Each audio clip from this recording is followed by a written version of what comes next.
Thanks for joining us tonight again. We're back at the Fireplace Gospel, and we're going through Genesis. And folks, I want you to understand, the whole purpose of doing this is because I do realize how precious time that people have, especially families with kids, grandparents with grandkids. I mean, a lot of times you don't have time to study, but we're trying to pull out some facts and some understanding from the book of Genesis that will lay a foundational truth that you'll have the rest of your days, that will just open up the Gospels of Jesus Christ in an even greater manner.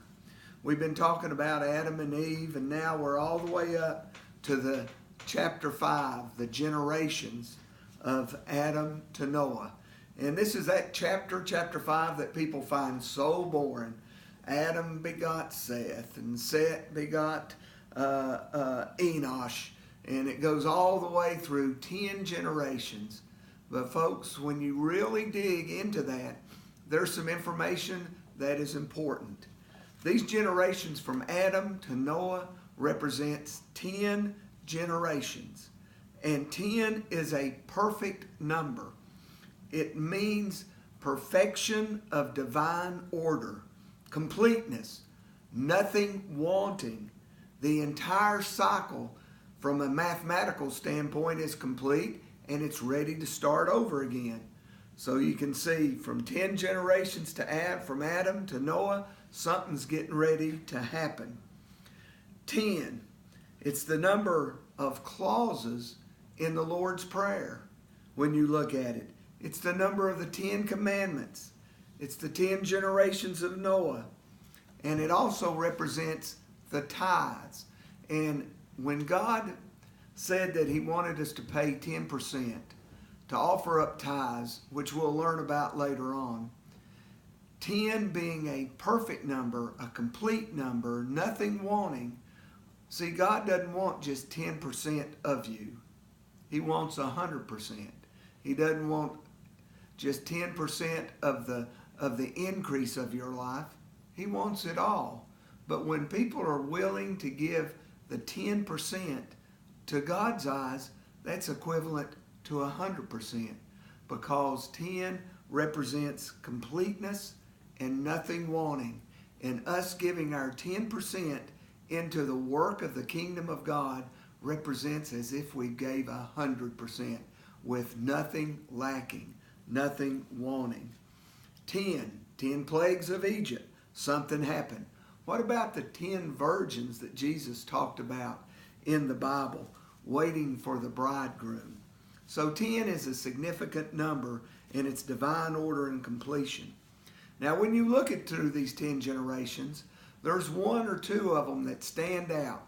And one of them is Enoch, because Enoch walked with God 300 years and was not. That means God took him. So we're going back to where God created us, a soul and a spirit and a body. And when you look, God is after our soul. He's already got his spirit, but he wants that spirit to attach to the soul. The earth man wants to attach itself to our soul and pull us towards the things of the earth, towards the things of the flesh, where God's Spirit wants us to pull us towards things of God. Enoch, being a soul, he was walking so close with God that less and less and less of his flesh was seen, till ultimately he was 100% walking with God, and he was not. There was nothing left of the flesh to see, and he just went on to be with the Lord. Now, the other character is Methuselah, who is the longest man that ever lived. And when you look, after every generation, from Adam all the way down to where he first mentions Noah, after each person mentioned, it ends with, and they died, and they died, and they died.